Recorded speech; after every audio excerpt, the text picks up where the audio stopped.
if you're listening to us back home, online, whatever it may be, on your couch with your popcorn, be sure to take some good notes because they're going to have a good overview here, okay? So at this time, ladies and gentlemen, I know that they'll be calling up a couple other people up here on stage with them maybe. But at this time, let's please welcome back Dr. Ramon Sanchez and the one and only from Zuni Pueblo, Sean Sabitze. Let him hear you, let him hear you. And I apologize. We're also going to be calling up on Bill Saprito, right? All right, sorry. Let's give the real deal Bill a round of applause. Let him hear you. And then Todd, I think Todd will be joining them. Is that correct? Or? No. Yeah. Oh, okay. All right. Well, also, hey, just show your love for Todd anyway. Let's give Todd Haverson a round of applause. Thank you very much for all your work there. All right, fellas, I'll turn this over to you. All right, it's the final stretch. How many tribal people do we have in the room? How about developers? Any developers? All right, one or two. I can't really see. It's really bright up here.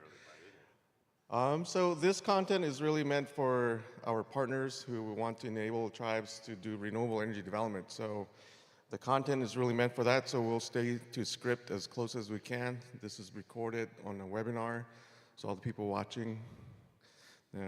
So the title is Overcoming Barriers to Developing Tribal Clean Energy Projects. And we're going to go through a little bit of history, which kind of establishes the laws and regulations that dictate how we develop renewable energy. Do you have the clicker? Yeah, I have the clicker. So we will have external and internal barriers that we need to overcome for tribal projects. Okay. And we will start with external barriers, which usually are related to systems, anything that is nationwide. And they are related to society and some regulations. So, Sean. Yeah, so I want to start with like, how did these barriers come to be, institutional barriers with the government? And I'll give a little bit of history on the origin of law here in the States, and everybody knows that the Native Americans were here in the Americas before it was called America, before we were discovered. So the European nations came to the Americas. First it was Portugal down in Brazil area. And once they started discovering the new lands, you know, the Pope set the rules for Christian countries on how they came to be in the US, North America, South America, Central America. And they basically set the rules on Christian countries to establish these lands so long as it wasn't occupied by civilized people. Civilized meaning those who, you know, were Christians, had commerce, governance, trade, economy, and they saw the Native Americans not having those in the traditional way that the Europeans had it. And so that's ultimately what set the stage on establishing these European form of governments in the Americas, and that's ultimately what set the rules around how tribes were moved around. So from that perspective, there was this, you know, notion that the North American regions needed to be civilized, and so that's where the systematic racism came in. And so they started moving Native Americans, as many of you know. A lot of the tribes were moved to Oklahoma, you know, west of the Mississippi, were moved into concentration camps. In the southwest, where I'm at, in Zuni, New Mexico, the Navajo were on the Long Walk, and so a lot of these like centers were being developed over time. And then, as described in the last presentation, a lot of the indigenous people were governed under the newly formed United States under the Department of War. And the Department of War essentially had to deal with Native American tribes in a specific kind of way to basically take away their rights as human beings, because we weren't seen as human beings. And so that's kind of the beginning of like the rules around how tribes were dealt with. And so that's where the systematic racism came into play. And then of course, you know, the native tribes were moved into areas where there were what at the time thought that there were no resources. And so, and if you remember in the recent movies, what is that? Flower Moon. Killers of the Flower Moon was an example of the Osage Nation, and as you know, that how that played out. You know, those Osage people were moved into areas where they thought there were no resources, but lo and behold, there was oil under the ground. Same thing with the Black Hills in the Dakotas. Same with Alaska. Same in the Southwest where we are in New Mexico. And so there's a lot of colonialism and displacement of indigenous populations. And if we have a map, we can see that the land was being compressed down into reservations. And so, and we see it today. I mean, this whole time frame, for those on the webinar, you know, Trump's executive orders were really trying to drive away what they termed as the DEI, diversity, equity, and inclusion programming. But for tribes, we really fought our ways to defend our homelands. And we're really a political entity. And specifically for New Mexico, the Pueblo people fought against Spain during the Pueblo Revolt. And that really set the stage for how Spain had to acknowledge the Pueblo people as true sovereigns, because we had our own governance, our own faith, agriculture, commerce. And so basically the Pope put it to the Spaniards to say, hey, look, you know, these are civilized people, they can defend themselves, and you must acknowledge them. And so over time, they had to acknowledge the Pueblo people as true sovereigns. And so they gave the Pueblo people kings, which were symbols of power, like the kings and queens in Europe, which stems all the way back to Egyptian times, the scepters that the kings would carry. And so that was a symbol that the Spaniards gave to Pueblo people. And so those are the 9 true sovereign tribes. And this predates the US treaties. So Pueblo people are treated differently among other Native Americans in North America. And so when it comes to water rights, they always kind of reference Pueblo water rights as being the highest law of the land here in the United States. But ultimately, that's the origin. That was in the 1600s after the Pueblo Revolt. 1680 was the first Pueblo Revolt, and then there was an attempt for a reconquest by Spain, but the Pueblo people continued to resist. And so, you know, that ultimately kind of sets the stage. And then during the, you know, Mexican independence from Spain, the Pueblo people actually fought with the Mexicans, and then when the Mexican-American War happened, the Pueblo people fought with the Americans. And you know, it was during actually the Civil War when Abraham Lincoln was still trying to figure out, like, how do I deal with tribes? Because, as you know, here in the southern region, there was this North versus South on slavery with Abraham Lincoln. And so when he came upon the Pueblo people in the West, he had to decide if the Pueblos were civilized or not. So, but he ended up re-acknowledging the sovereignty. So you had Spain acknowledging the sovereignty of Pueblos, Mexican governments acknowledging the Pueblo people as true sovereigns, and then Abraham Lincoln again. So there's 3 sets of canes that the Pueblo people were given. But ultimately, that kind of established across the United States the true sovereignty, the tribal sovereignty of tribes. And so I just wanted to add a little bit of that context from a personal perspective. And so there's that distinction, and that's what we're establishing today with the executive orders from the White House, that we're not a racial entity, we're not just a DEIJ entity as tribal people, but we're actually a political entity. So I just wanted to add that. But here in the slides, you know, a lot of land was taken, you know, sold, looking for development, and basically that erosion of relationships that were established. Absolutely, but you know the irony? They define civilized people as people who practice agriculture. And guess what? Some of the European settlers, when they came, they were saved by native communities. That's how people in Massachusetts, the pilgrims, they would have never been able to survive without people who practice agriculture in the salty soils of Massachusetts, okay? And they taught the settlers, okay? Every time that they tried to expand west, it was the same thing.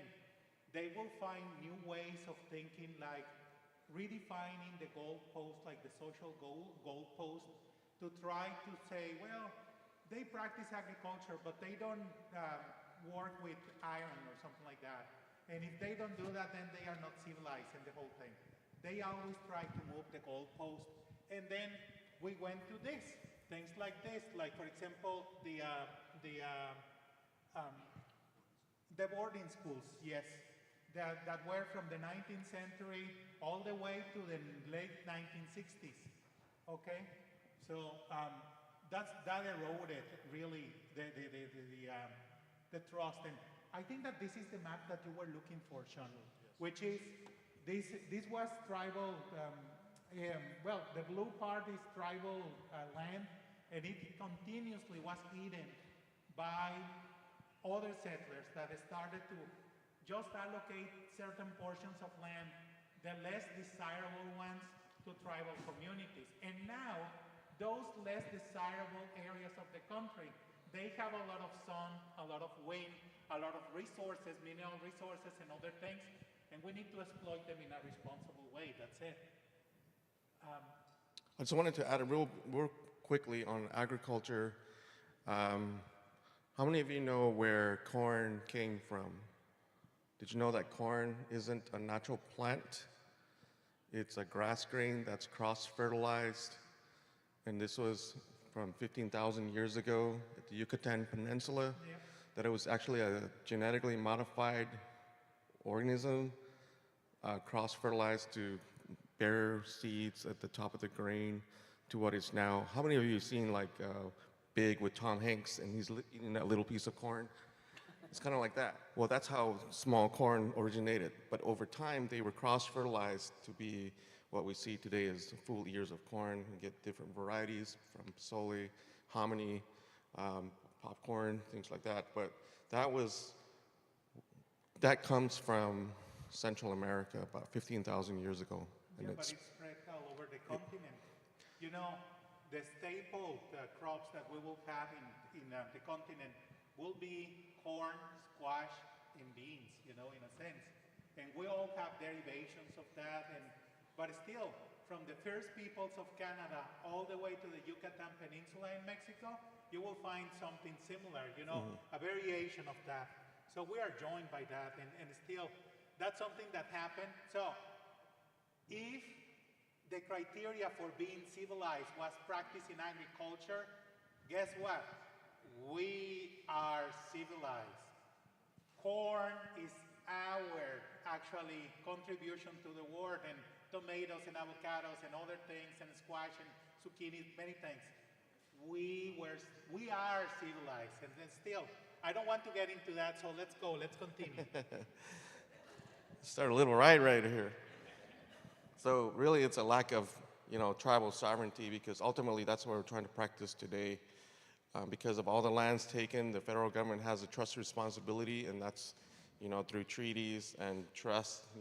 A lot of tribes during the original IRA, Indian Reorganization Act, the Dawes Act of 1932, 1936, tribes were required to adopt the European form of government, which were the three branches of government: the executive, judicial, and legislative branches. And there's a lot of tribes, including the Cherokee and the first 5 civilized tribes. And of course, they were forced to develop their own syllabary and construct their own government system similar to the Europeans. And in fact, some of the tribes, the 5 civilized tribes, were owning slaves at the time, just to demonstrate that they indeed could own property, people as property, just to show that they were civilized, which is kind of backwards today, but ultimately those are some of the requirements. But essentially those things are needed to be done to establish what sovereignty meant.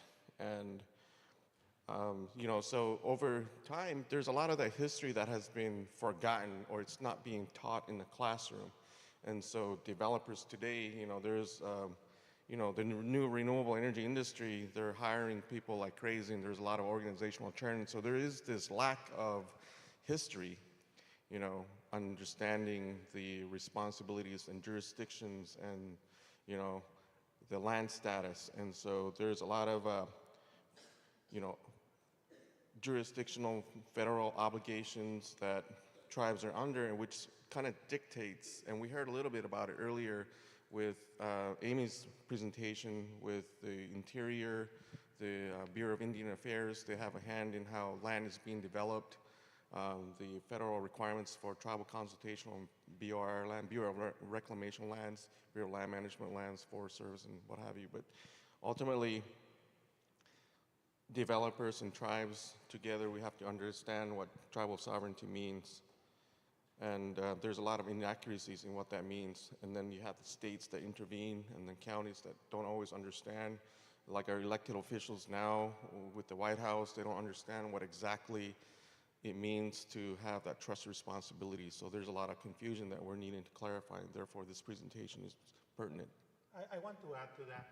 One of the best recommendations I give people that are developing projects on tribal land is like, treat them like if you were visiting a foreign nation, like a diplomatic mission, okay?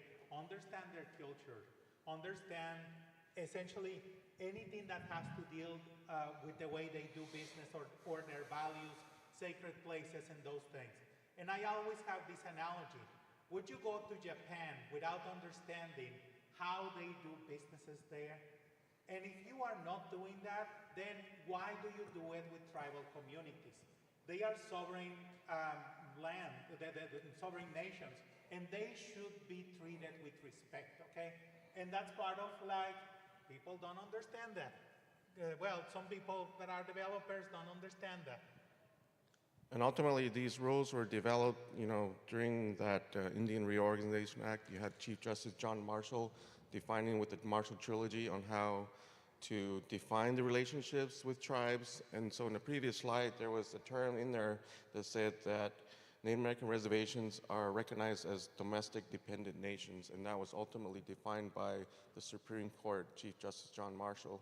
And if you want to read more about it, you can Google it and read all about it, but I was fortunate enough to take a federal Indian law course, and that really speaks to how developers and tribal organizations need to have people competent in that space of upholding those, sovereign, status, and then educate the developers on how to, conduct business on tribal lands. Yep, that's absolutely right. Bill? We just got about 10 minutes left, so. Okay. I'm going to be here for the timekeeper. I guess that's going to be my role today. So I think that we're on 10, so. Let's go fast, okay? I think that we could. Because we have 30 minutes, not 45. So Okay. let's go really fast. So ultimately, developers online or in the room need to have competency in the space of doing business with tribes. That's really the onus upon the developers to have competent people in their general counsel and representation, and then people have representatives with, the tribe relations group who can do the outreach and proper and appropriate tribal consultation in the development process. But ultimately, that's where developers can do early and frequent outreach on their projects.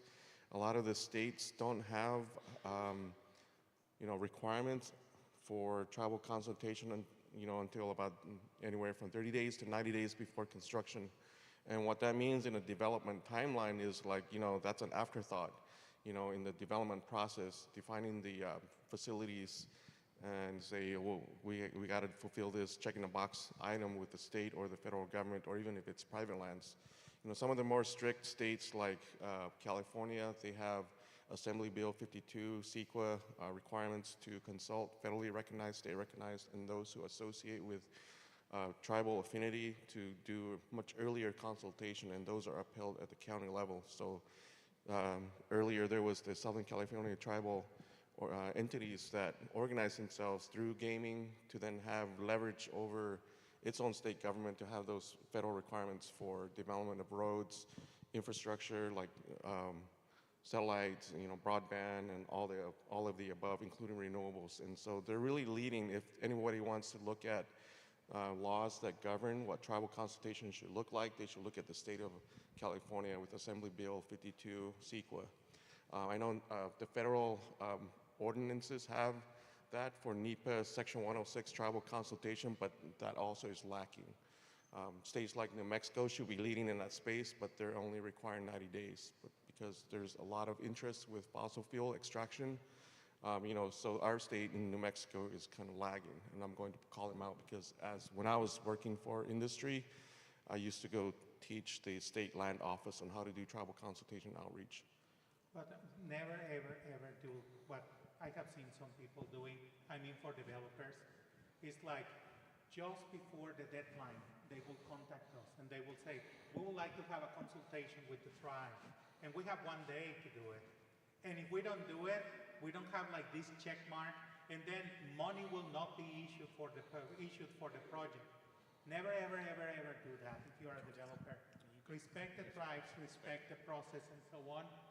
And so there are other things, like for example, the legal and regulatory challenges that people face, particularly when something is convoluted, like Sean was mentioning. Do we need to do a consultation? If so, when and how, and the whole thing? But sometimes everything changes and is in flux, so we need to deal with that. And for renewable energies, sometimes it's net metering policies. Like we really don't know if we are selling energy the right way, at the right price, under the right conditions, and that is different by utility and different states. Go ahead, sorry. Yeah, no, I just wanted to point out here with the challenges, on tribal lands, sometimes we get our electricity, traditional form of electricity, through co-ops, and co-ops are sometimes excluded from the publicly regulated utility commissions on rules that serve larger communities, and so those co-ops don't have to always follow like the net metering policies. And so earlier we had been speaking with a group from Crow Nation called Apsalage Energy Justice Program, and we're walking with them through the policies around whether net metering is applied in a specific utility area, but those are areas that need more advocacy, and I think groups like us can advocate for rules updates to allow tribes to participate in this renewable energy development. Absolutely. And then sometimes we have third-party ownership restrictions, like who owns the renewable energy infrastructure after it's built. And that's part of something that limits the ability for some people to invest on tribal communities. And we have problems with interconnection requirements and sometimes property taxes, issues with property taxes. And that's part of it, that's systemic, okay? As I mentioned, this is nationwide. Yeah, oftentimes large developers want to treat tribes as just fee simple lands or state lands, but it's really an additional layer. As you know, there's another tax ordinance that most tribes have, TERO tax, the Tribal Employment Rights Office taxation. Sometimes developers want to bypass that and implement pilot taxes. Pilot stands for payment in lieu of taxes. What that means is they want to pay at a reduced rate upfront cost to putting towards the tax. But ultimately what that means is they're not investing in the local infrastructure, first responders for police, fire, road maintenance, bringing broadband access, education, all of that. So I would keep your foot down on not taking payment from pilots, payment in lieu of taxes, but rather just stick to your guns with the TERO tax.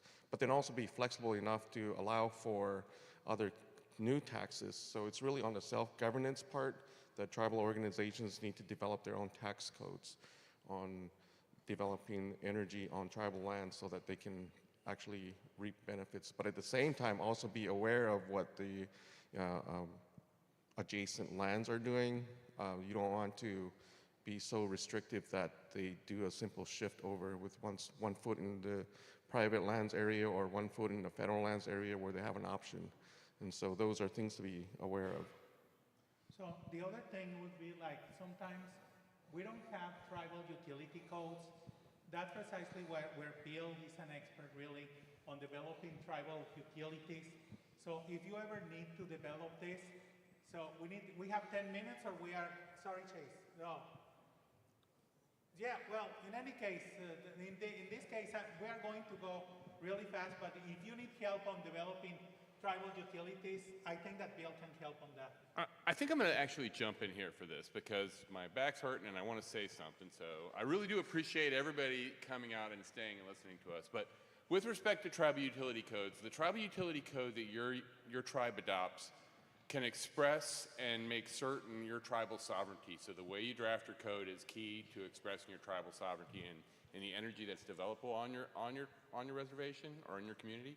And the energy you consume. So not only what you do on your res, but what the energy coming in from your incumbent utility. So those utility codes are very important. There are a lot of resources out there to develop those. I'm happy to point you in the direction. They typically do require legal services, and they typically require buy-off from your council. So educate your council on what you want to do and why you want to do it, and then draft those codes to really express your tribal sovereignty, and that will solve a lot of your problems as you develop your renewable energy into the future. So, in the interest of having all of the material, I'm going to try to speed up a little bit and summarize. But this is, I already talked about lack of preparation, and my recommendation is for developers is prepare like if you were visiting a foreign nation. Understand every tribe's, cultural activities and how you should behave on that and the whole thing, how to do it, okay? Then another one is sometimes people don't follow the tribal customs or they don't understand why do you respect the elders so much. They truly don't understand that because there is a cultural barrier between people from outside tribal communities and inside, but they need to, they need to have this cultural understanding about our values when related to elders.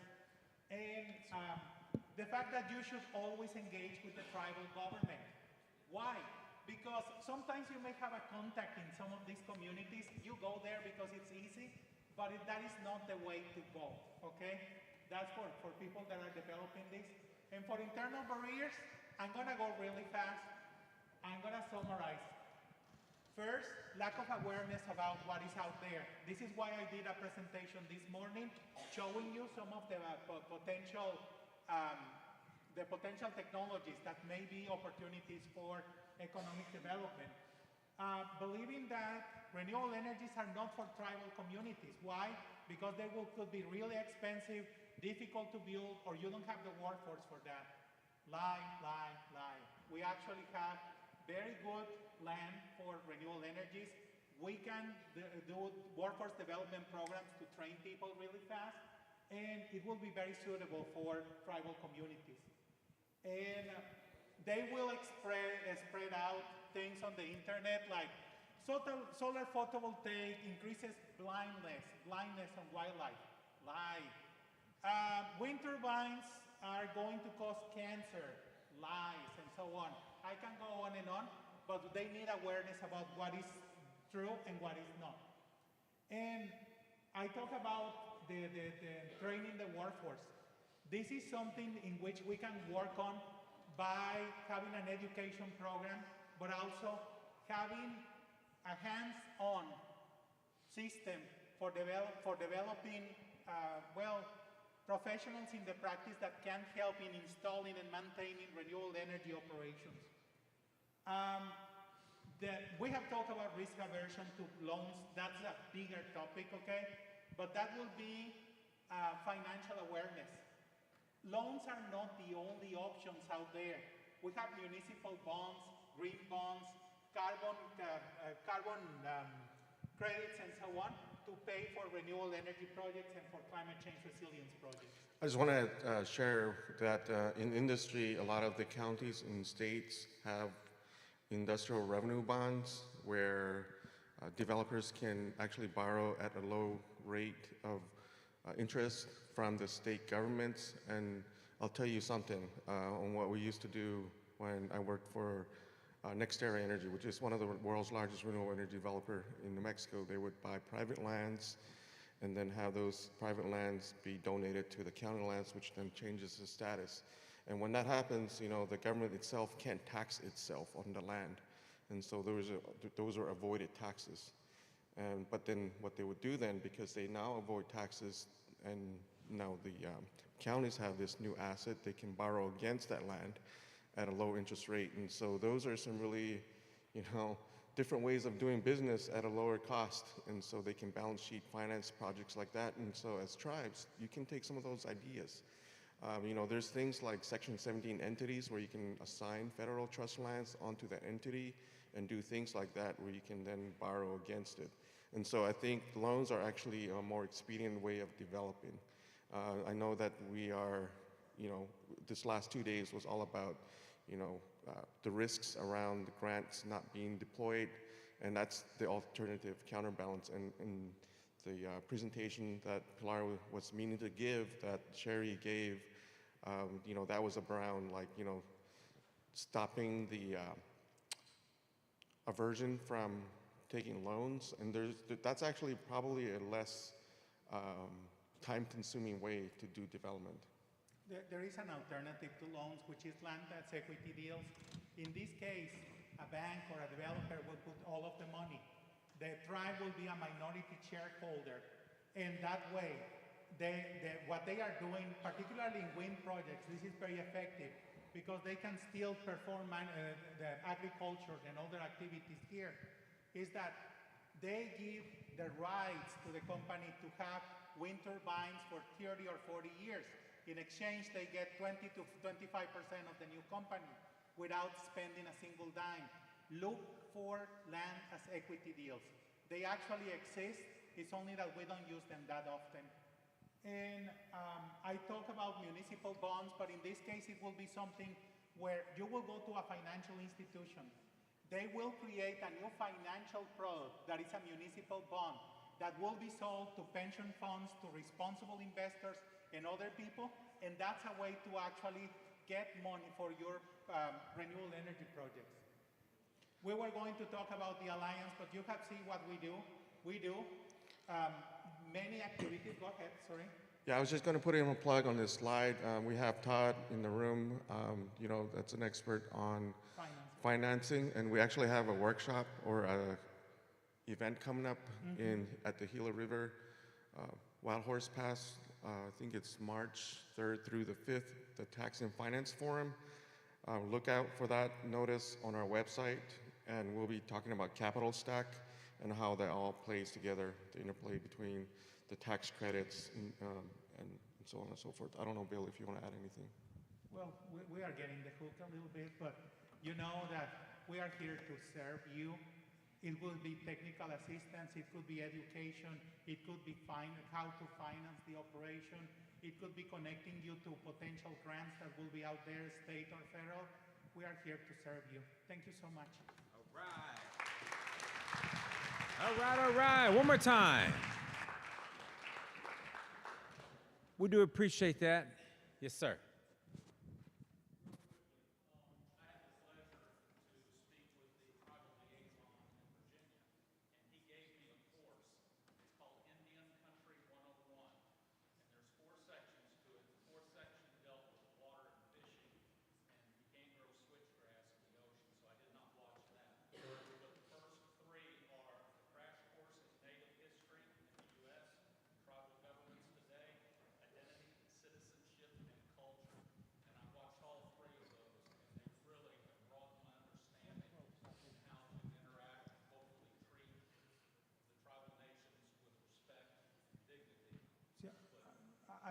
We understand. Actually, we offered our own course that is called Pathways to Trust.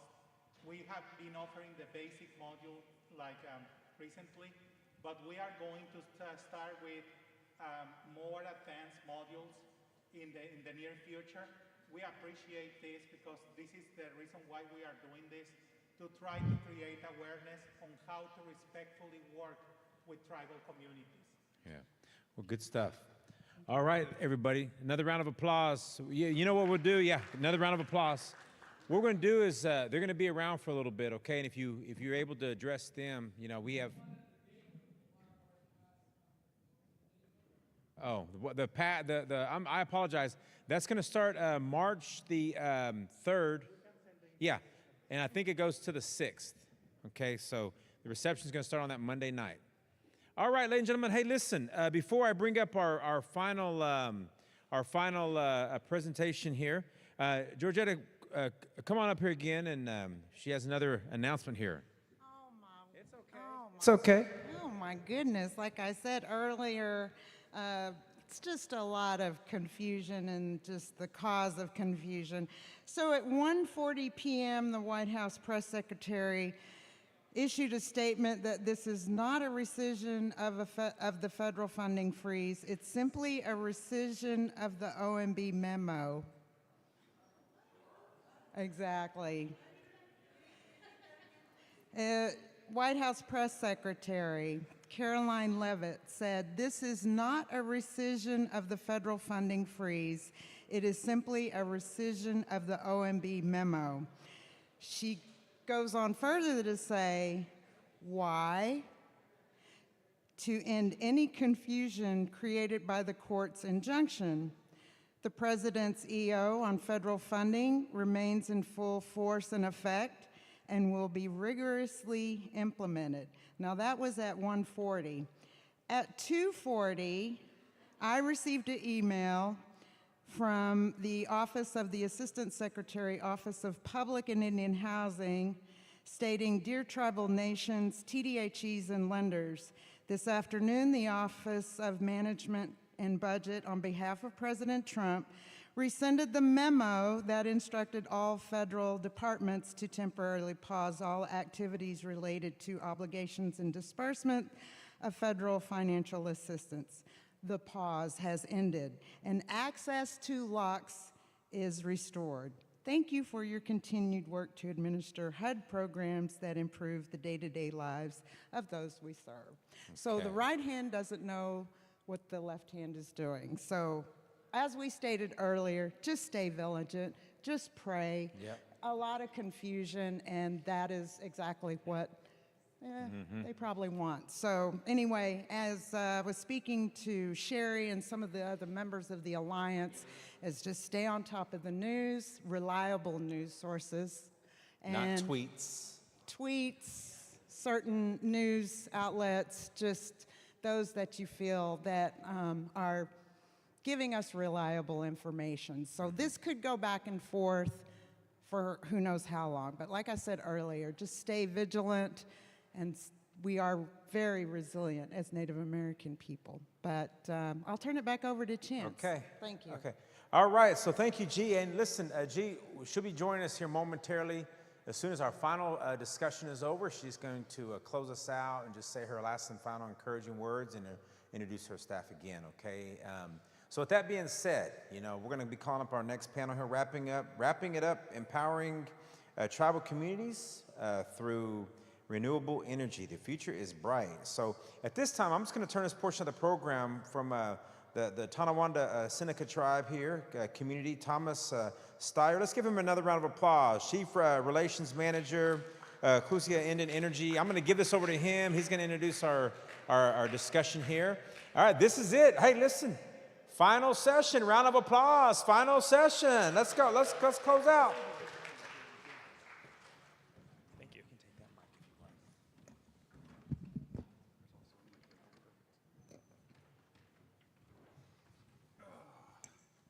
It's been a long few days. Get a little comfortable here. I appreciate everybody staying here. Number one, I want to appreciate the Seminole's Native Learning Center for hosting this incredible venue. This is the 7th year, and obviously it's grown so big. We've gone from their facilities to this fantastic facility. So again, let's give us a round of applause to the whole staff.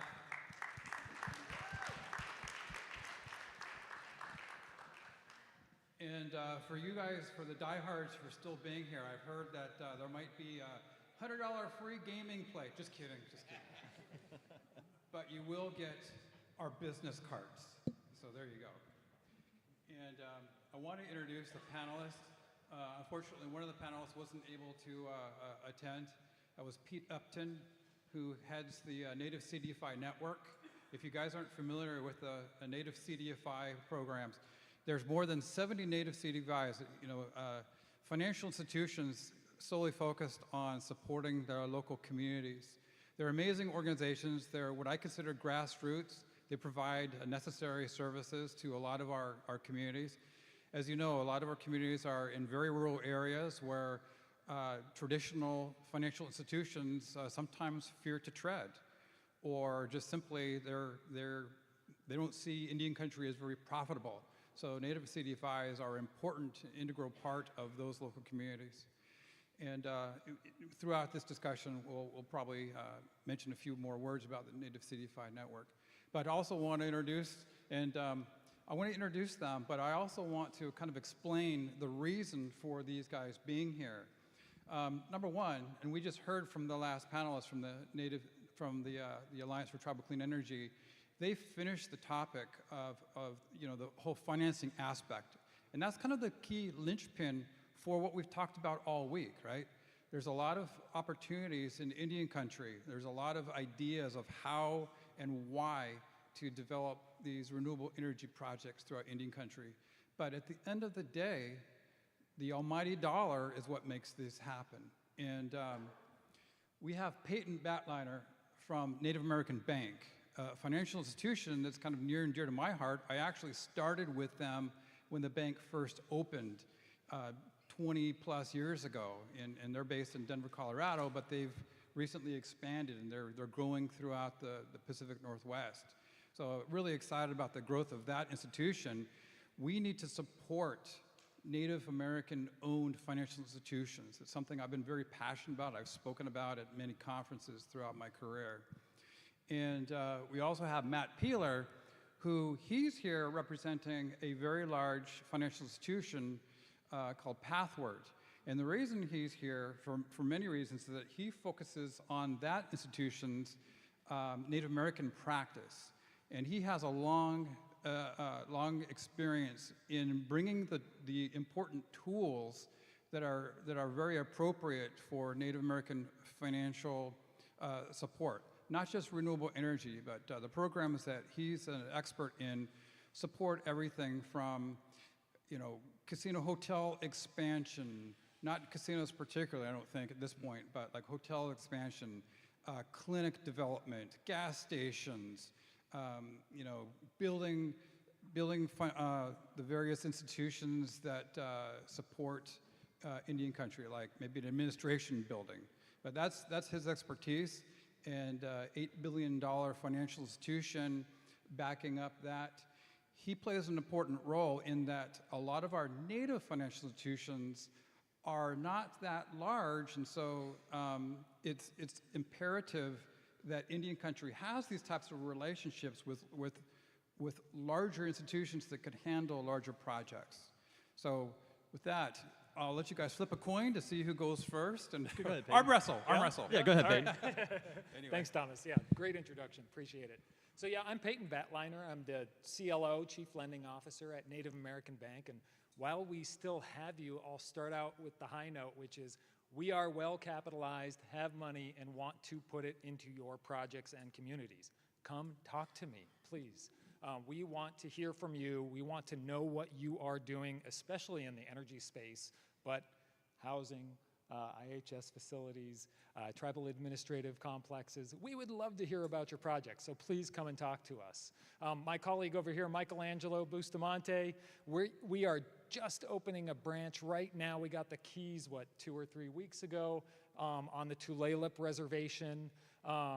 So we're opening up our Pacific Northwest services. It'll be a full-service retail and commercial banking branch. So please come and talk to him as well and tell him about your projects that you're trying to finance and get stood up. We would love to hear about it. And as far as the history goes, I'll give a little background since I have some time, I think, right? Native American Bank was effectively founded in 2001. Those who may know Eloise Cobell, Tina Danforth, if you don't know who these amazing leaders are, you should Google them. Cobell settlement, a $3.4 billion settlement against the federal government. amazing leadership that started this bank, and hopefully we can carry out that vision that they put together. 20 founding investor tribal members of the bank that put capital together, started a branch up in Browning, Montana on the Blackfeet Reservation, and now we're expanding services. We're located right now in Denver, Colorado, headquartered, but we're a national bank. In 2002, so a whole year later, we chartered a CDFI, so we're one of the first native CDFIs in the country, and we've been around, for 23 years now. So we foster partnerships with other CDFIs, native and non-native, to place capital into community projects in Indian country. That's something that's essential to us, right? So I think we'll have a wrap-up slide at the end talking about strategic partnerships, which leads directly into, Pathward and why we are, all together here on stage. But the one last thing is that we're missing Pete from the NCN, Native CDFI Network, which specifically for Indian country is deploying $400 million in the CCIA Greenhouse Gas Reduction Fund. My brain is like, acronym soup, right? So everything's kind of floating around in there, especially with, the funding issues that we're seeing. We are going to move ahead business as usual until told otherwise to try to capture some of those capitalization dollars that Pete's group is deploying in Indian country, specifically for renewable energy projects. So we need partners like Pathward that can bring large amounts of private capital to this. These are grant dollars. The expectation is they will be paired with bank capital from groups like Native American Bank, Pathward, and others that want to place these dollars into your projects. So, hopefully that will bring interest rates down. We want to make sure we get all the grant money and financing bundled together in these unique, strategic financial structures that work for the communities that they're being placed in, right? We want to make sure that the community is better off after we place this capital in that community. So with that, I'll stop there. I'm sure we'll get into more details about what these projects are and how we plan to kind of react to this dynamic environment, but I'll turn it over to Matt, please. All right, thanks Peyton, thanks Thomas. Nice to meet everybody. I know a few of you and a few of you I don't know. My name is Matt Peeler and I am Managing Director of USDA and Tribal Lending for Pathward. Pathward is a publicly traded commercial bank headquartered in Sioux Falls, South Dakota. And historically, we have been one of the largest USDA renewable energy lenders in the country. So back in 2021, we were the largest USDA lender for the USDA's Rural Energy for America program, as well as the Business and Industry program, which both of those have been around since the mid-90s. And I came over and joined Pathward about 9 months ago, essentially to start a tribal lending practice. Our mission at Pathward, or one of our missions, I should say, is to help tribes become both energy independent and economically independent through government loan programs.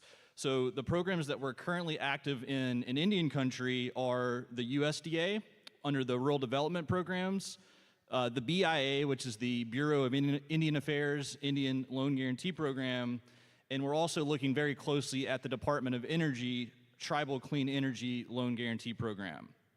So, and obviously, we are not a Native-owned financial institution. However, we are a mission-focused lender. We love to participate with Native financial institutions like Native American Bank and Native CDFI groups. And I think that one strength that we have is having a larger balance sheet. So if there's a project where, let's say, Native American Bank and other Native CDFIs are participating, but they still need additional capital from a larger balance sheet, that's something where Pathward could step in and provide that capital solution. We also provide a lot of traditional construction financing. So if you're familiar with the Inflation Reduction Act, once a tribe develops a renewable energy project, they qualify for substantial investment tax credit equity at the completion of the project. But the key there is at the completion of the project. So that equity doesn't actually come in until after the project is constructed. So one strategy that we have here at Pathward is we want to provide tribes with a higher amount of debt, meaning they only have to bring a small percentage of equity to close the transaction. We will fund the rest with traditional financing, and then once that project is built, right now the tribe can qualify for anywhere from 30 to a 70% investment tax credit. Once that tax credit is issued, that can pay down a large chunk of that upfront capital that we would put to complete the construction project. So that's just one scenario of ways that we're using traditional capital in conjunction with the Inflation Reduction Act and also the USDA loan guarantee programs to provide very competitive solutions for tribes that want to become energy independent or energy sovereign. Thomas? And I just want to point out that, what we're talking about here, Indian country, finance, renewable energy development, it's not a big universe, right? I mean, look at this room, and it is growing, it's expanding, and there's more industry participants that are interested in kind of joining this discussion here. But what I'd like to point out is that the partnerships, the relationships, we've been spending time together to kind of all get in kind of the same thought process, the same perspective, so to be able to align the resources for these types of projects that we've been talking about the past 3 days. So we've actually had a discussion about having at least monthly informal meetings to kind of compare notes. I mean, with the recent news that's going on, and it's all kind of topsy-turvy, we really need to get all on the same page so that we can focus the resources to the most efficient way. And so I just want to share with you guys, if you talk to any one of us, right? If you talk to the Native CDFI network, we're all going to be in the same wavelength as far as aligning the resources. And just want to give you guys some runway to talk about that and how important that is. As we're talking to different tribes, as we discussed, there's so many different reasons that are imperative for your community to do this. We had a really awesome session yesterday about energy, like a comprehensive energy plan. Oh, that was my presentation, yes. But that's exactly, I want to stress that it is important to understand where your tribe is coming from, but at the end of the day, the earlier you talk to the financial institution professionals, to have that partner in that discussion, kind of it's easier to facilitate that walkway down the development process.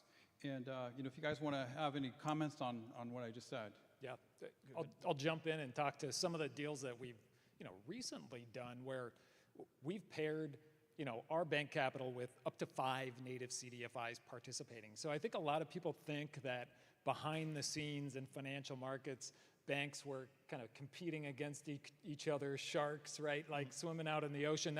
That's not necessarily true. A lot of the time we're talking behind the scenes saying, hey, I have this project. Is there a piece that you could participate in? Take off, a chunk of that deal, make it work for you. And with native CDFIs that have specific geographical territories that they want to, lend into, okay, how can we get them involved, right? How can we get the Alaskan native CDFI involved in Alaskan projects, and lower 48 CDFIs in their regional territories involved in the projects that we have within our funding pipelines. And we'll actively make those calls behind the scenes to say, hey, what placement could you make here, right? So a lot of strategy is being played out behind the scenes, especially as it gets more and more complicated. You referenced the ITC and PTC, right? Those deals those tax credit programs were largely unattractive to tribes because they required significant financial structuring behind the scenes before direct and elect pay came out.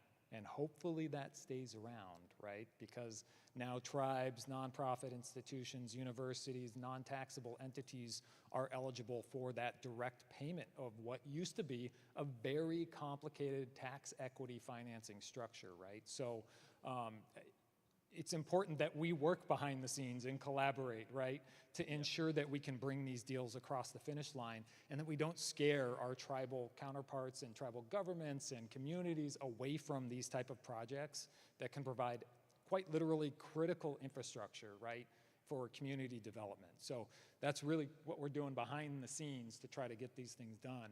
And before they get to us, we need partners like Colusa Indian Energy, Tribal Alliance, or Alliance for Tribal Clean Energy, Yep. excuse me, the Alliance, I usually just call them the Alliance, federal entities like our partners who couldn't be here today. I used to be a Fed at DOI, and I'm gonna speak for them now that I have the mic, right? DEMD, Division of Energy and Mineral Development, they're an excellent first touch point. If you have a project, you want to do a resource analysis, you might not know what you have and you need to get funding and technical assistance. Jenny and Jeff are in the back there, under the lights, I see them. Go talk to them, it's free, okay? DOE Tribal Energy Programs, Indian Energy Policy and Programs. Mike Stevenson, he couldn't be here today. He runs their technical assistance program. Call him, get to know him. Free money, free technical assistance hours. NREL, they partner with NREL. They can bring in these amazing engineers to scope some of these projects and do some due diligence and the work that really needs to be done before it gets to us, right? Because we have to effectively have arm's length transactions with some of this due diligence that is completed prior to coming to us. So those parties are so important and you need to work with them. So please. There's 2 points that I want to stress. One is exactly as Peyton said, there are a ton of free resources out there, right? There's the NRELs, there's DOE, they have a lot of technical assistance experts, the Alliance for Tribal Clean Energy. They're free. I encourage you guys to lean on, to make those calls, to understand what the resources are. It's amazing. And also, I'm with Colusa Indian Energy, the only 100% tribally owned energy developer. We don't care if it's just renewable energy. We're agnostic as far as the technology. We support tribes in developing, natural gas-fired power plants. And if anybody is interested in talking about nuclear, we can talk about nuclear. We have a nuclear engineer on our staff who's done world-class stuff throughout the world. So the second point I want to stress, and I want to have Peyton talk about, is we need to celebrate. We need to highlight and celebrate our accomplishments. He mentioned how there was a coalition of financial institutions that financed a project. They actually won an award for that at NFOA like a year or so ago. And just real briefly, can you just give a thumbnail sketch of that? And that, because I think that's important, to have those partnerships and to really understand the behind the scenes of how banks work together to leverage other people's capabilities. And I'm a huge proponent of that because, number one, like I said, I support 100% Native-owned financial institutions. I encourage other financial institutions who can add value to the equation, like Pathward and Matt Peeler here. But what that financing opportunity that happened, I believe it was for a health clinic that supported a community. And please give a little thumbnail sketch of that one. I think that's really important. Well, that was before my time at the bank. And Joel Smith, our community development president, is really the person who should be talking about that. He puts all of those pieces together for projects like that. And, I would certainly refer to him when talking about that. But absolutely, yes, a large deal, $20 million plus with the tribe and 5 Native and non-Native CDFI entities put capital into that deal. And Native American Bank was one of the lead banks running that process and put all of that together. So just to talk a little bit more about that, we have an entire community development division, our CDD, where we have new market tax credit allocations, CDFIs run out of, which is a first, right? Right. The new market tax credits are an important tool. It can be a little cumbersome, but they're an important aspect. And Adam Rose was here at this event, and Chavoy is kind of the leader for bringing new market tax credits and low-income housing tax credits to Indian country. They're kind of the experts, and so if you know about Travoy, if you haven't met Adam Rose, definitely he's an important person to know in that regards. Yeah, and a lot of kind of financial structuring goes into new market tax credits, but effectively, right, your project goes into this, yes, goes into this black box of legal structuring and financial structuring, and out the other side comes about 30% payment for your project. Yeah, so, it may make your brain hurt trying to understand that, but at the end of the day, 30-ish% up to 30% free money on your project. So I leave that to those experts in that specific niche. But and Joel is very good at it. So please contact us if you are interested in a new market tax credit deal.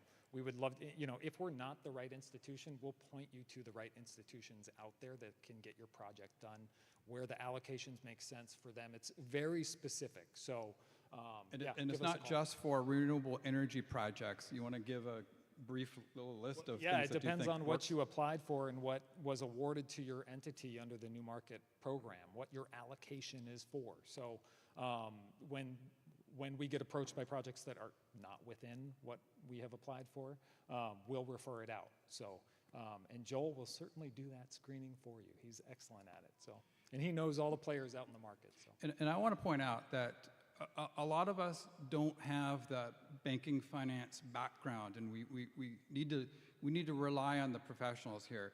I went to dinner with these two gentlemen, and the real nitty-gritty we're talking to, it was making my head hurt. But I want to point out that these guys have been at it for a long time, and they really understand the ins and outs. And pass the mic over to Matt to kind of describe some of the, just touch on some of those real critical pieces of knowledge that you have that you could share with them to help facilitate the understanding.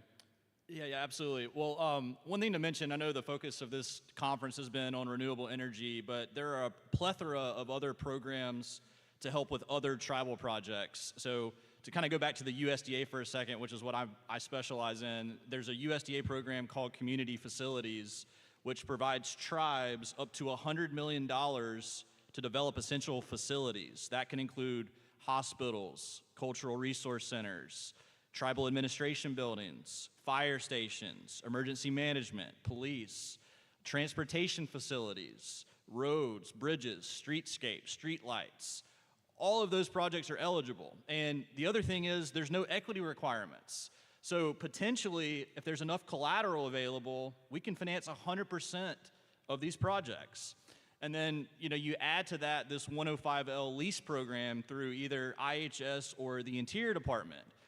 If a tribe develops a facility that they can then enter into a 638 ISDIA contract, they can basically enter into a lease that pays for all of their debt service to construct that facility. So I know in my conversations with tribes, one of the biggest concerns is how am I going to pay for this extra debt that we're taking on? And I would say the 105L lease program is one great way where you don't have to worry about where your payments are coming from. I think the last I checked, there's now over 400 leases in place with tribes all around the United States, including up in Alaska, and that number continues to go up. And quite frankly, that works very well with both new market tax credits and the USDA CF program. And good thing is Peyton and I are both active in all of these programs. So there's really not a project that's too large or too small to accommodate the need based on the government loan programs that we're participating in. And I'll just highlight that again, 105L is free money. So, if you are compacting or contracting tribal programs and you're paying a lease and that it's a facility that's old or outdated, or maybe you're leasing it from some third party, call these, there's program managers within BIA and IHS that will walk you through what are eligible activities, and a new facility may be an eligible activity underneath the 105L program. So if you're contracting and compacting programs, make that phone call, yeah. Thomas, two other points I just thought about real quick.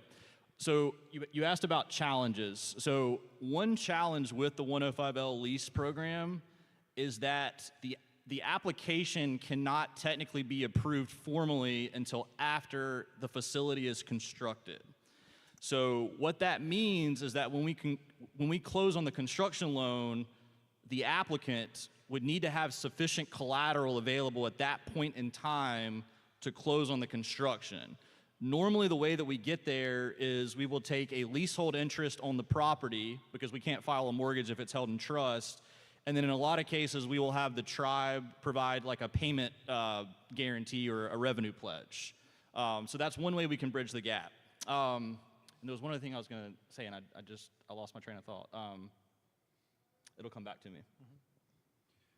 Well, here's what I'd like to do. I've actually had a lot of speaking engagements the past 12 months, and something that I had a lot of positive feedback was this. I'd like to open it up to the participants in the room, you know, especially those representing their tribe, because you hear a lot of us speaking about what's possible, what resources, you know, the key aspects that you need to pay attention to. But what I'd like to do, and do we have a runner with a mic out there? Get ready for a runner with a mic. But what I'd like to do, if somebody would be willing to share what their community is contemplating, even if it's just dream stage at this point, there may be projects out there that are almost ready to put the red ribbon and tie a knot on it. But please, I encourage everybody, you know, we're not a huge audience here, so we've got some time, and maybe we'll cut out, we'll let you get out a little early if you participate. How about that?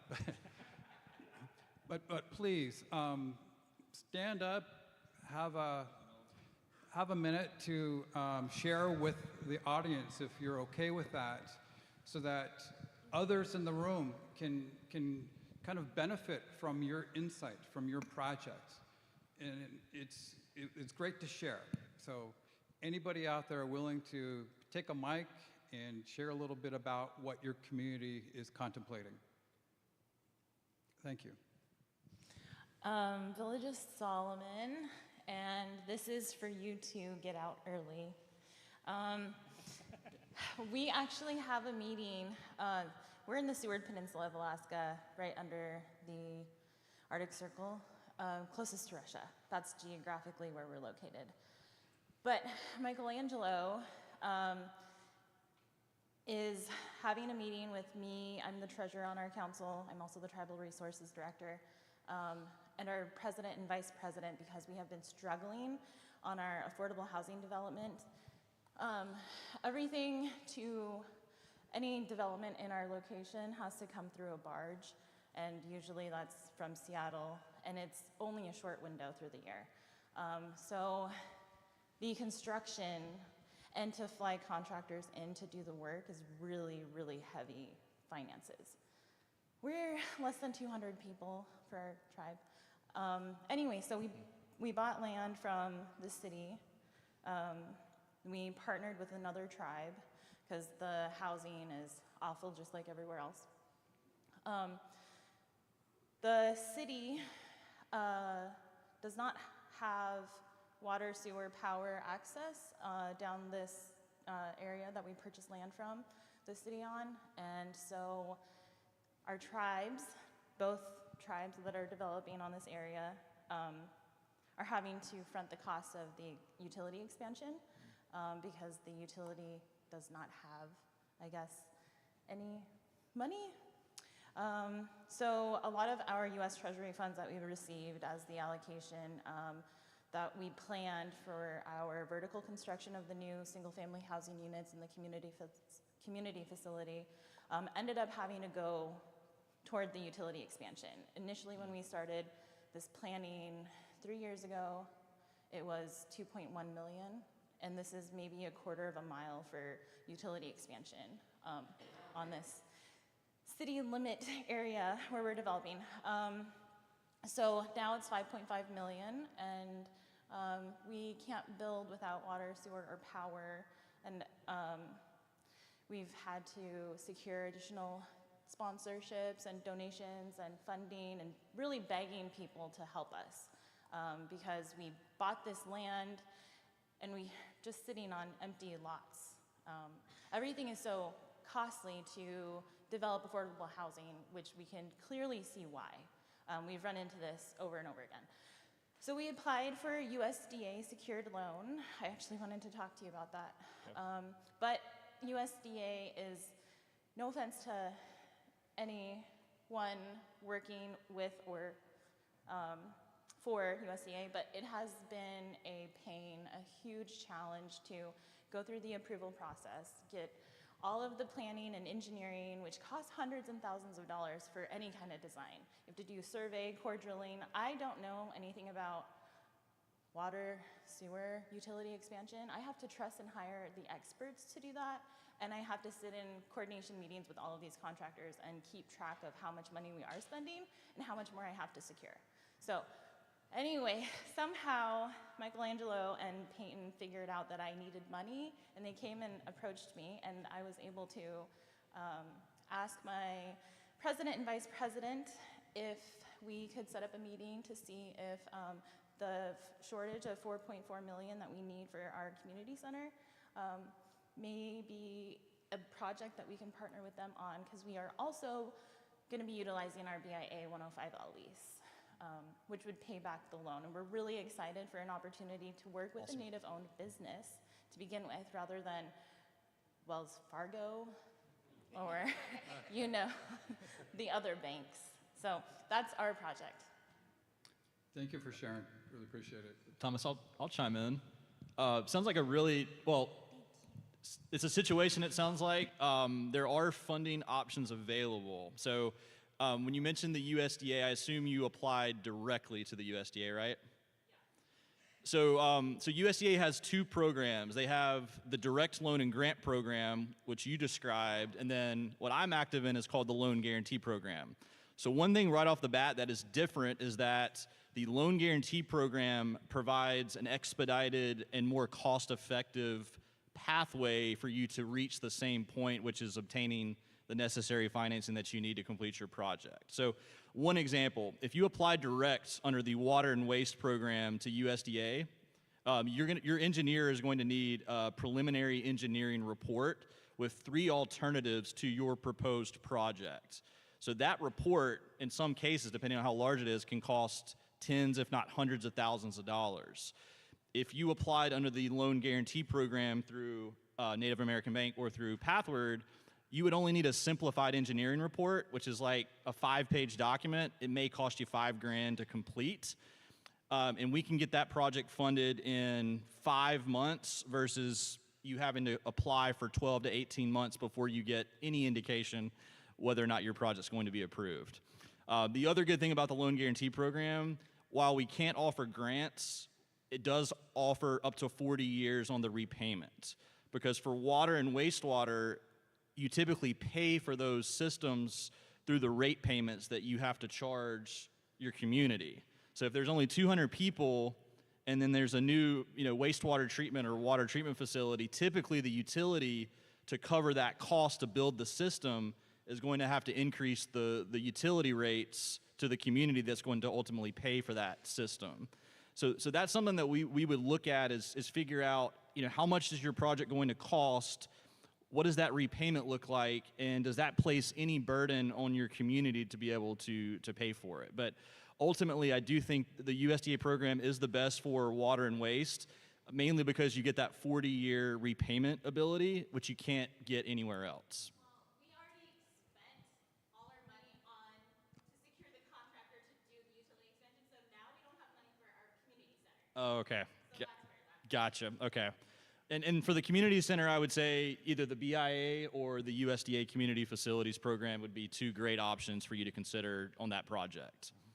And obviously the 105L you're familiar with, so if you can secure the payments, then you really don't have to worry about anything other than constructing the facility. Right. Which we will provide financing for. That's right. So, and we're very comfortable with understanding that 105L, you may construct your facility, it might take a whole year almost for a 105L payment to get processed.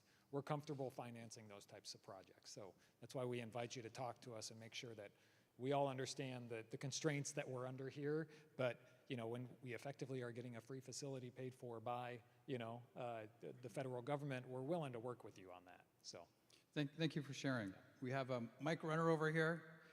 Any ready, willing, and able participants to share. Janelle Sapulin from Passamaquoddy Tribe in Pleasant Point, Maine. I have a question. So my housing authority is a TDHE, a tribally designated housing entity, and we've been told we cannot get the 105L because we are not directly under the tribe. We're a sub organization within the umbrella of the tribe. I was wondering if you knew anything about it because we don't technically have any BIA programs within our facility.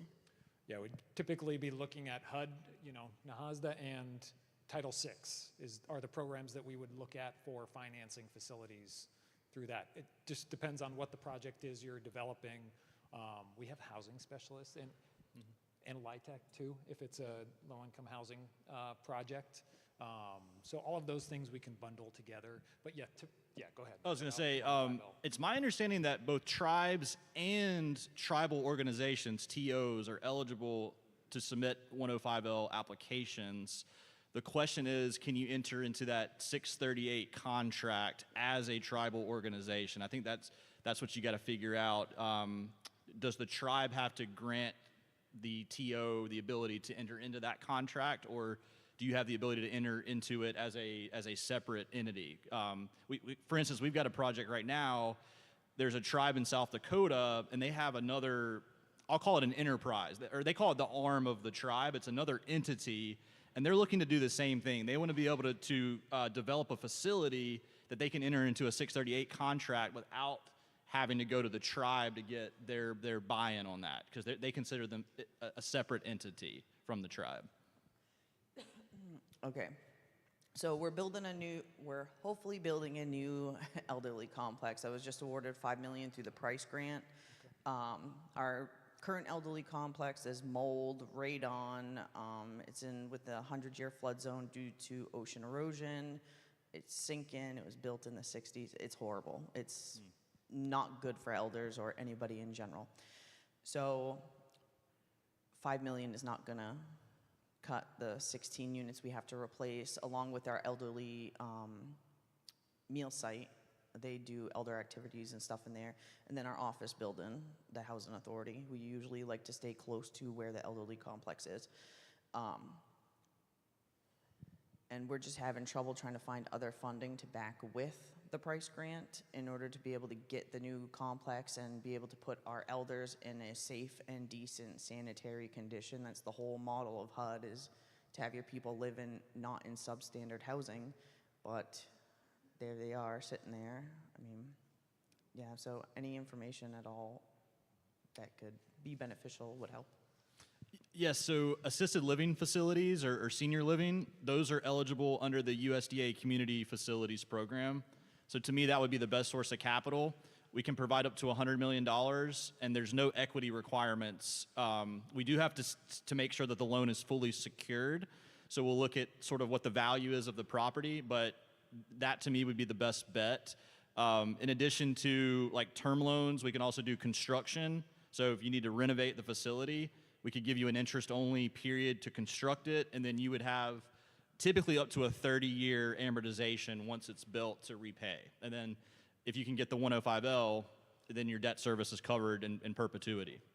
Yep. Yeah. Yeah, I know for my housing authority, and I don't know how it is for others, we don't like the word loan because we don't have funding to even be able to operate at the standard that we should be now, let alone taking on any additional expenses. A lot of other housing authorities have been underfunded since 1997. So we don't like the word loan. So what we would do to help with that, and I completely understand the sentiment there. So what we would normally do is we would capitalize the interest that is owed during the construction period up front as part of the overall loan. So essentially, you don't have to make any payments during construction because we would have already funded that interest in the note up front. And then once you get to certificate of occupancy, that's when you would get the 105L lease payments in place. So you don't have to worry about the payments as long as we're capitalizing the interest up front, which I think would be your concern, right? Is how are we going to pay for this, during the build out before we even have these lease payments in place, right? So that's how we would do it, is we would capitalize the interest up front. Okay, thank you.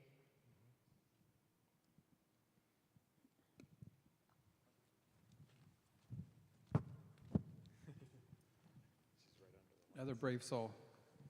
And if there's any other finance-related questions, it doesn't have to be, obviously related to renewable energy. We've got a few more minutes, so please get your questions so that these guys can make your financing dreams come true. Good afternoon, everybody. My name is Delia Abel. I am a member of the Shoshone-Paiute tribes from the Duck Valley Indian Reservation in Oahe, Nevada. Okay, so recently the council and I am a council member. I am our treasurer of our tribe. So our council went to the state of Nevada and fought for a new school because ours is so deteriorated, sitting on a hydrocarbon plume, yada, yada, yada. So we won. It is AB 519. So we were granted a one-time spend of $63.5 million to build a new school on our little reservation. The issue we are having now is 63.54 million, whatever, is not going to cover the entire cost of building the school. They want to cut it into different pieces and whatever. So I work with our renewable energy guy, and he's trying to get it as energy efficient as possible. But one of our major things is, since we're not going to have enough funds to cover the initial build of the school, kind of want to dabble into new market tax credits on workforce housing. So if that's something that any of you guys can help out with, or any other funding sources related to workforce housing, I'm not too sure what the 105L is for. Feel free to contact me, but that is our current situation. I was first thinking BIA, but then I was reminded that I don't believe they allow new markets in the regulations currently. Right. And unfortunately, that housing doesn't qualify under the USDA program. So how large of an overrun would there be for the actual funding that you need? About 18 million. 18 million? LIHTC and new markets. I was going to say, LIHTC. Workforce housing, yeah. Either that or put a syndication of a couple banks together that fund, some conventional tranches in there. Right. Would be another idea. Yeah. Okay. But did you want to talk about LIHTC maybe? We have a few LIHTC projects on our reservation right now, and they kind of want to stay away from the workforce housing. So we were advised to dabble into new market tax credits. Yeah, you can bundle the new markets in there. And I know Peyton's organization and mine both, we've provided the financing inside the new market leverage structure. Mm-hmm. So are you already working with a CDE or a new market consultant on an allocation? No. Okay. So to Thomas's point, I would speak with Adam Rose with Travoy or another new market tax credit consultant. And what they can do is they can look and see how much you need and try to find a CDE that has an allocation that could be used as an equity source for your project. And then you would then work with another lender to provide the differential, because the new markets can provide like 25 or 30% equity, and then the rest could be debt. Kind of perfect timing, because I think tomorrow Adam is putting on a webinar. So yeah, look it up. Travoy webinar. I think NFOA blasted it out on Monday or Tuesday. So yeah, we'll make sure you get the link. Okay, perfect. Okay. Thank you guys so much.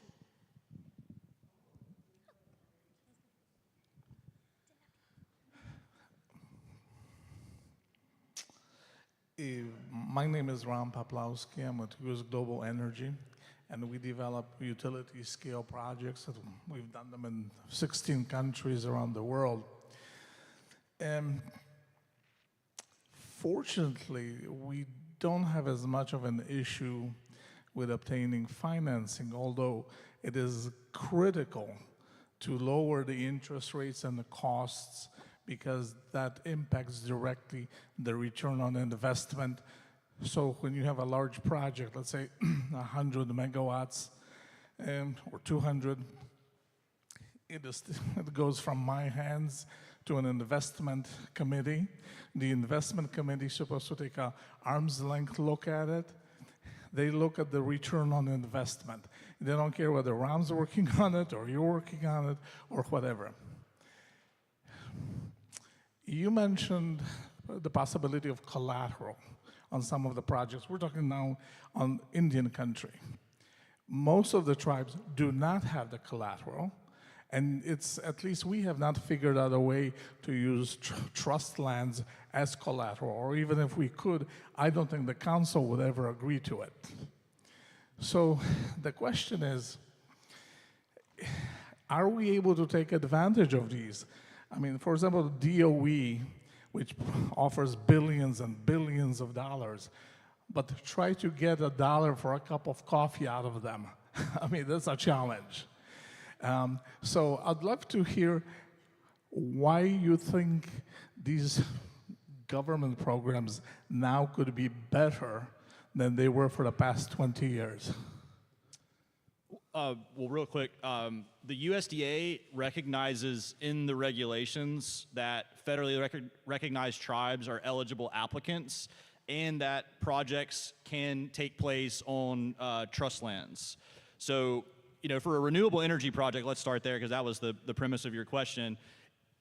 We can't secure, let's say, a deed of trust on the property, but in some cases, or in many cases, we can secure a leasehold interest, and then we're also going to secure the contracted revenue from that utility scale solar system. So if the system has a PPA in place with a utility, we can take an assignment on that power purchase agreement as the collateral, because I mean, think about it, if a utility signs a 20-year PPA at a certain kilowatt price per hour, that adds tremendous value by having an assignment of that contract. So for a renewable project, that's how we get comfortable.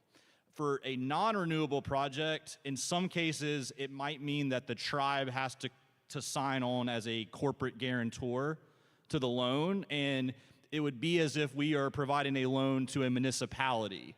Municipalities typically can only secure debt with revenue pledges or bonds. It could be a general obligation or a revenue pledge. So we would do the same for the tribe. We would look to see, you know, what the tribe has as restricted and unrestricted revenue, and then that could be a way that we bridge the gap from a collateral standpoint. In the same way, if we were working with the municipality. Yeah, and much like USDA, this is the reason the BIA loan guarantee program exists, is to provide that credit enhancement because collateral is often not available or easily available, right? So, you know, that's quite literally why we go after those 90% guarantees, is because collateral's tough on trust lands, right? So, and yeah, doing a global analysis of the tribe and what they have available, maybe that's an option. Some tribes are open to it, some are not, right? And yeah, the value of that revenue agreement, that's really in the renewable space, that's what's going to be the bread and butter of these projects. So, yeah. Before we get out of here, did I see one more hand over here? Here comes the mic. Sure. Sorry, I had my hand up. I was going to ask about the collateral question, about other alternatives, long-term leaseholds, but you kind of just answered it. So Who are you representing in your name? And my name's Liz Bauer. I'm an attorney with Hobbs Strauss, so I'm not representing any tribe or any particular entity right now. very good. Thanks for your Thank question. you. And Thomas, I remembered what I forgot earlier. So back to the 105L real quick. Another unique way that tribes are taking advantage of the program, and someone mentioned receiving grant funds to construct a project. We have a tribe right now that built a healthcare facility completely with cash. So let's just say for practical purposes, they spent $25 million of cash. We are working with them right now to basically put a mortgage on the property. It'd be a leasehold mortgage where we reimburse, I think in this case, it's 65% of the upfront cash that the tribe had to spend to build that facility, which is $16 million. And we are going to provide a BIA guaranteed loan that will then have the 105L lease payments associated with it. So we're going to basically write a check back to the tribe for $16 million, and then they are going to secure that loan with 105L, and then that way they can take the cash and put it into something else. So that's another way that we're leveraging these programs to benefit tribal communities. Well, my New Year's resolution is to be more punctual. And look at the time, it's 4:15, and that's what time we were scheduled. So hooray for New Year's resolutions. Now, if there's any closing remarks or whatever before we pass the mic to, the host of the, of the Native Learning Center, If you guys have any last minute questions, or if you guys have any more comments, now is the time. Yeah, so my name's Tyler Francis. I am here with Janelle for housing, but I also work for our health center as a PRC coordinator. So we have 5 buildings that we have already applied and got approved for 105L. We've had the we've already sent in our letter of intent and had all the buildings appraised. The only thing we have left to do is to do the general maintenance and yearly costs report, and then essentially we could start drawing that money down. But we had attempted to build, well, we had attempted to apply for a $24 million EPA grant to build a fully renewable health center at another location that would take essentially those 5 buildings and place it into one. Unfortunately, we didn't get the grant. So now we're trying to look at other avenues on how we can still go about building a new healthcare facility, because the one that we have has been just pieced together from back when the nuns had one little shack there, and it's not large enough. So that's why we have 5 different buildings throughout the reservation. So I'm just trying to see if there's any way that once we have finished the yearly cost report for 105L, to leverage that against possibly building a new clinic. Well, I wanted to ask one question. I heard you say fully renewable. Do you mean net zero, or what do you mean by that? So we already had hired engineers. They did a blueprint and engineers and architects to because it had to be submitted with the EPA grant. And so it would have been all solar panels along the sides. It would have had I can't remember exactly what the water sustainability part of it was, and then a reverse osmosis system. There was talks of also wind power attached to that as well. The interior design does have to get redesigned a little bit just because of HIPAA compliance, due to having departments separated a little bit. But other than that, we've already got to that point just because of what they required for the EPA grant. So a portion of the reason I asked that's a very leading question, right, is a portion of the CCIA funding, Clean Community Investment Accelerator program, is net zero building. And is there anybody who's a net zero building specialist? Calusa Energy Alliance? I would talk to them about how to make that project eligible under the GGRF CCIA program, and see if that would be eligible. And we'd certainly be willing to lend into a project like that. But 105L and construction financing, we can figure out ways to provide that financing as long as they're 105L approved. We can do all the backwards math to make sure that we put together a package that works for those facilities. Yeah, so the 105L that we submitted has already been approved. When we've crunched the numbers, it didn't look like that it would have been quite enough to build the building that we wish to do. And then so we were looking at the USDA loans to see possibilities of utilizing a USDA loan on top of the 105L. Yeah, and we're just now exploring, because we don't actually have those CCIA capitalization dollars in hand yet, right? We hope they will be there. But that's specifically a tranche that they want to provide funding for. So we'd love to talk to you about that program, or about that project, excuse me. And that can provide up to $10 million per project? Well, 10 million per entity. That doesn't mean per project, right? Okay. So, our bank and holding company will go after $10 million. There's likely a number of CDFIs. I know there's a CDFI that services that specific territory up in Maine that will likely go after $10 million of capitalization grant funding. They will be structured as loans, right, for placement, but they'll be well below what you could get anywhere else, market rates, right? So, yeah, we'd love to explore that. Thank you guys for participating today, not just today, but the whole event. And we will be sitting down over there if you guys have any additional questions that you guys want to take offline. And We applaud the Native Learning Center for having this venue. It's been amazing, and we look forward to next year. And I want to point out, I mentioned this yesterday, another learning opportunity that's coming up. The Indian Gaming Association, March 1st through April 3rd in San Diego, they're very intent on having a lot of renewable energy content in their events. They see the renewable energy space, or energy in particular, as an opportunity for tribes that could eventually eclipse gaming revenues, which is currently $40+ billion. So there's that opportunity. And also, as I mentioned, the DOE's Office of Indian Energy in November, they have a program review where whoever is a recipient of their grants, it's a whole week long in Denver, Colorado, like typically the week before Thanksgiving, where 40+ awardees give a presentation, and you can actually look on their website. They have a slide deck of every single one of those, so that's another good opportunity to see what other tribal communities in the country are doing. So thanks again. We should give yourself applause of a hand to hanging in there. Thank you so much. Thank you. Thank you so much. Appreciate it. On behalf of the Seminole Tribe of Florida, I would like to thank each and every one of you for attending our 7th annual Renewable Energy and Sustainability Conference. Thank you to all of our wonderful presenters. Thank you to our exhibitors. Thank you to the wonderful staff of the Hard Rock Hotel here. We invite you to stay this weekend to enjoy the Seminole Tribe of Florida Tribal Fair and our powwow.